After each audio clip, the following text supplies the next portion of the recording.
Nama Brigita Yurita Elensi, NIM 19104168891, kelas A2 Manajemen Pagi, mata kuliah Manajemen Pemasaran Internasional, dosen Bapak Adi Mursalin SEMM.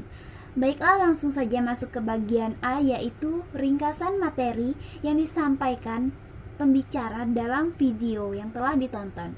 1. Karakteristik bisnis internasional terdiri dari A. Transaksi terdiri dari dua negara atau lebih. B. Hubungan ekonomi antar negara dapat berupa pertukaran hasil atau output, pertukaran sarana produksi atau faktor produksi, dan hubungan utang piutang. C. Sistem hukum yang berbeda. D. Budaya yang berbeda. E. Menggunakan mata uang yang berbeda. 2. Pengertian bisnis internasional. Bisnis internasional merupakan bisnis yang kegiatannya melewati batas-batas negara. Macam-macam bisnis internasional yaitu sebagai berikut. A. Bisnis domestik, yaitu bisnis yang dilakukan dalam negeri. B. Bisnis internasional, yaitu bisnis yang dilakukan oleh dua negara atau lebih. C. Bisnis multinasional, yaitu bisnis yang memfokuskan pada pemanfaatan pengalaman dan produk perusahaan. D. Bisnis global atau transnasional, yaitu bisnis yang fokus pada pemanfaatan aset, pengalaman, serta produk perusahaan secara global. 3. Sejarah bisnis internasional. Sebelum Masehi, pedagang Venezia dan Yunani mengirim wakil-wakil ke luar negeri untuk menjual barang-barang mereka. Tahun 1600, British East India Company, sebuah perusahaan dagang yang baru dibentuk, mendirikan cabang-cabang di luar negeri di seluruh Asia. Pada saat yang sama, sejumlah perusahaan Belanda yang dibentuk pada tahun 1590 membuka rute-rute perjalanan ke timur, bergabung untuk membentuk Dutch East India Company, dan juga membuka kantor-kantor cabang di India atau Asia. Para pedagang kolonial Amerika mulai beroperasi dengan model yang sama pada tahun 1700. Perusahaan Amerika pertama yang berhasil memasuki produksi luar negeri adalah pabrik yang didirikan di Skotlandia oleh Singer Swelling Machine pada tahun 1868.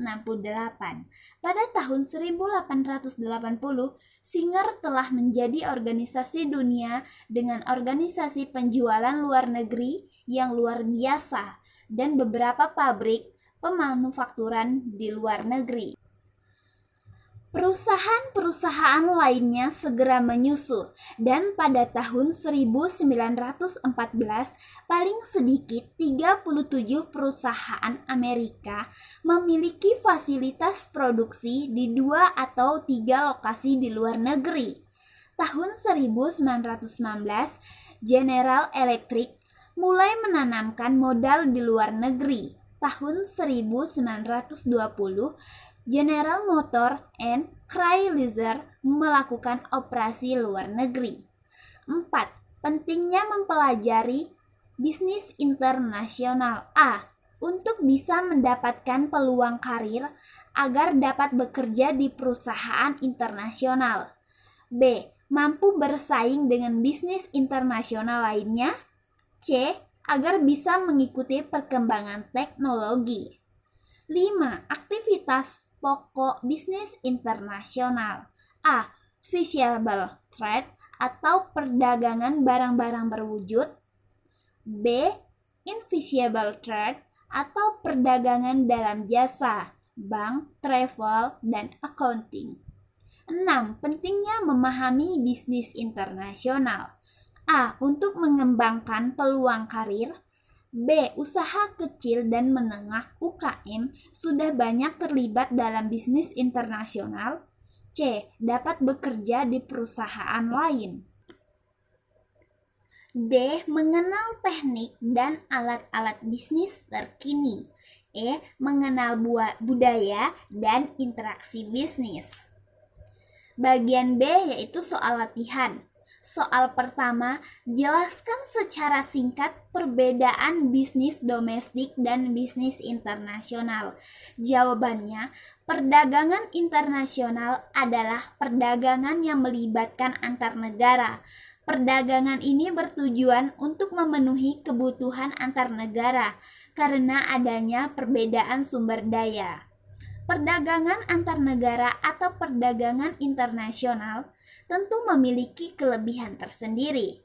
Selain jangkauan pasar yang luas, perdagangan antar negara juga dapat meningkatkan devisa sekaligus mengancam neraca pembayaran pemerintah.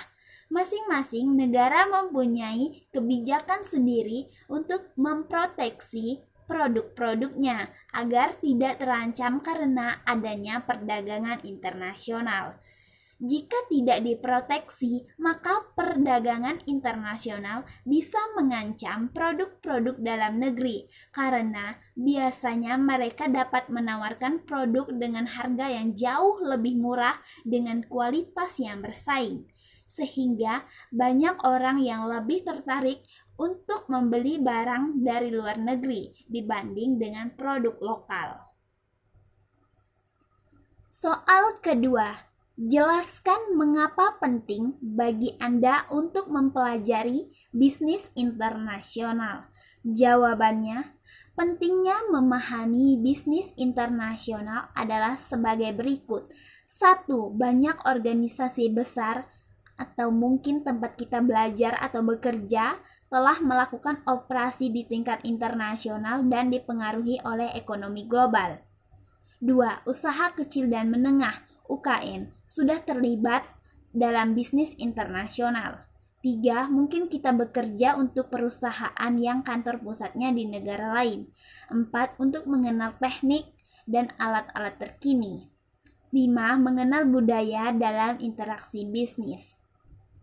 Soal ketiga, jelaskan secara singkat orientasi manajemen dan perusahaan berkaitan dengan globalisasi pasar.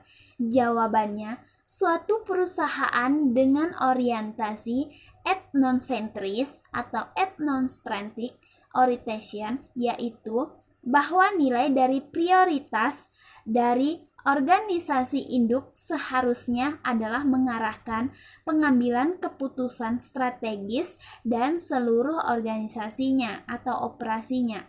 Jika suatu perusahaan memiliki orientasi polisentris, maka budaya dari negara di mana suatu strategi akan diimplementasikan dapat mendominasi proses pengambilan keputusan. Sebaliknya, orientasi regiosentris terjadi jika induk perusahaan berusaha memajukan tujuannya sendiri dengan tujuan dari daerah-daerah yang sering dipertimbangkan sehingga terjadi kompromi yang sesuai dengan daerah tersebut.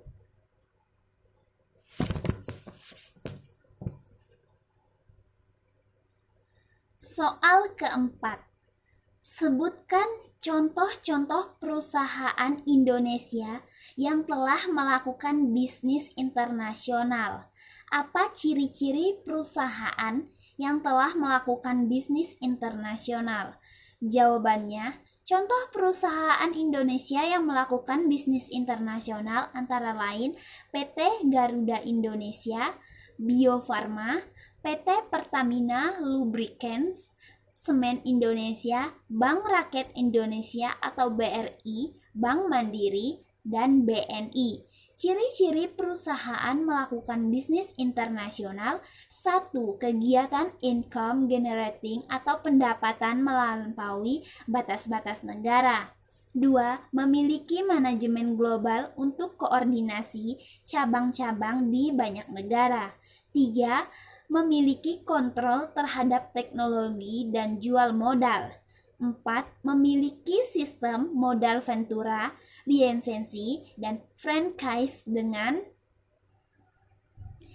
dengan sistem manajemen yang melampaui batas-batas negara. 5. Biasanya memiliki subkontraktor untuk kegiatan produksi. 6. Menempatkan afiliasi di negara-negara maju. 7. Visi dan strategi berbasis global.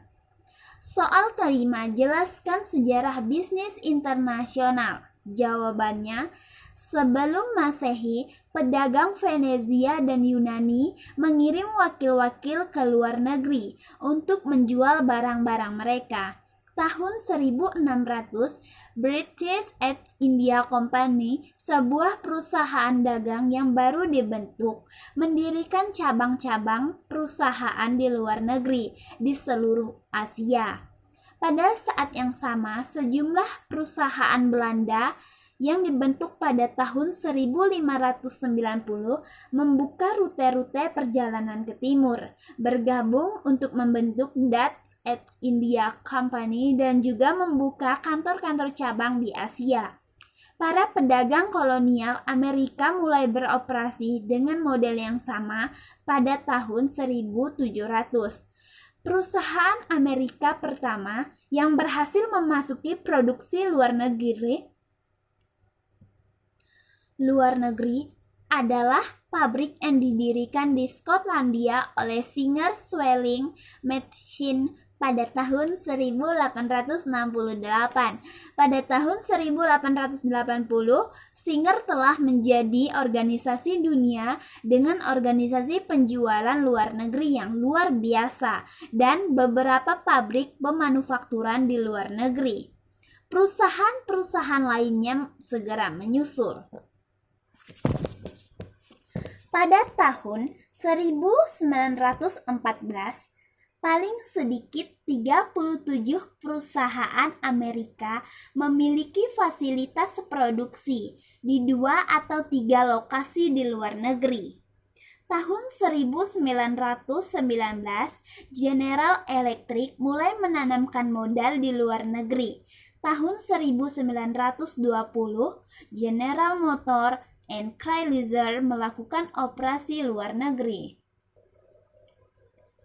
Soal ke-6, jelaskan etnosentris, polisentris, regiosentris, dan geosentris. Jawabannya A. Etnosentris yaitu mempercayai bahwa praktek kerja terbaik dimiliki oleh negara tersendiri. B. Geosentris yaitu berpandangan mencari orang terbaik dari seluruh dunia tidak peduli dari mana asalnya. C. Polisentris yaitu mencari karyawan berasal dari negara tuan rumah yang dianggap terbaik. D. Religiosentris yaitu melihat persamaan dan perbedaan wilayah dunia, mempunyai pandangan etnosentris dan polisentris terhadap bagian dunia lainnya. Soal ke-7, tonton video di atas. Siapa nama pembicara dalam video di atas? Jelaskan apa yang dijelaskan oleh pembicara dalam video tersebut. Bagaimana pendapat Anda tentang pembicara dalam video tersebut? Jawabannya, nama pembicara di video tersebut ialah Lydia Yunita, SEMM. Penjelasan dalam video tersebut yaitu A. Menjelaskan pengertian bisnis internasional.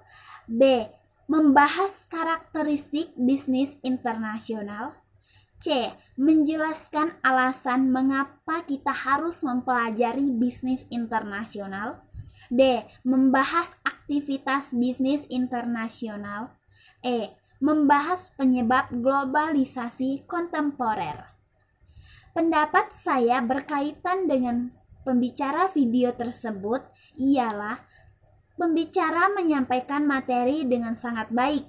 Materi yang diberikan juga disampaikan dengan kalimat yang mudah dipahami atau dimengerti, sehingga saya dapat mudah menangkap dan memahami setiap materi tentang bisnis internasional yang sudah disampaikan. Sekian dan terima kasih.